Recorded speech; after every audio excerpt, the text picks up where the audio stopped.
प्रेरक कथा। श्री कृष्ण साथ थे, फिर भी पांडवों ने दुख सहन किए। भक्ति करने का मतलब ये नहीं कि जीवन में दुख नहीं आएंगे। दुख आएंगे, लेकिन भक्ति की वजह से साहस बना रहेगा।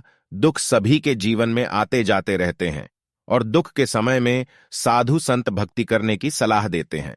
भक्ति करने का अर्थ ये नहीं है कि जीवन में दुख आएंगे ही नहीं, दुख आने होंगे तो आएंगे ही, लेकिन भक्ति करने से उन दुखों से लड़ने का साहस बना रहेगा।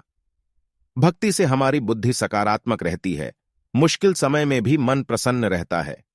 ये बात पांडवों के जीवन से समझ सकते हैं। महाभारत युद्ध के बाद का किस्सा है। पांडवों ने कौरवों को हरा दिया था और युधिष्ठिर राजा बन गए थे। उस समय भीष्म पितामह बाणों की शैया पर लेटे हुए थे और प्राण त्यागने के लिए सूर्य के उत्तरायण होने की प्रतीक्षा कर रहे थे। भीष्म के पूरे शरीर पर तीर लगे हुए थे। एक दिन श्री कृष्ण पांडवों के साथ भीष्म से मिलने पहुंचे। श्री कृष्ण ने भीष्म से कहा कि आप पांडवों को राजधर्म का ज्ञान दें ताकि ये अपना राजपाठ अच्छी तरह चला सके। बातचीत करते समय पांडवों ने देखा कि भीष्म पितामह की आंखों में आंसू आ गए थे। पांडवों को इस बात की हैरानी हुई कि भीष्म पितामह जैसे महारथी को भी मृत्यु का डर सता रहा है। इस वजह से इनकी आंखों में आंसू आ गए हैं, जबकि इन्हें तो इच्छा मृत्यु का वरदान मिला हुआ है। पांडवों के मन की बात समझकर श्री कृष्ण ने भीष्म पितामह से पूछा कि आपकी आंखों में आंसू क्यों हैं?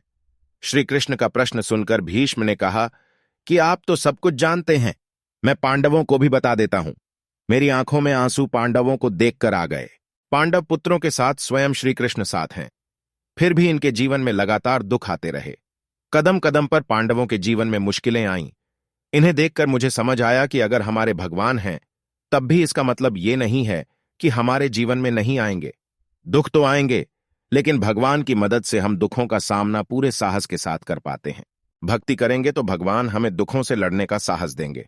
इस किस्से में भीष्म ने संदेश दिया है कि जो लोग ये सोचकर पूजा पाठ करते हैं कि भगवान की कृपा से उनके जीवन में दुख नहीं आएंगे, तो ये सोच गलत है।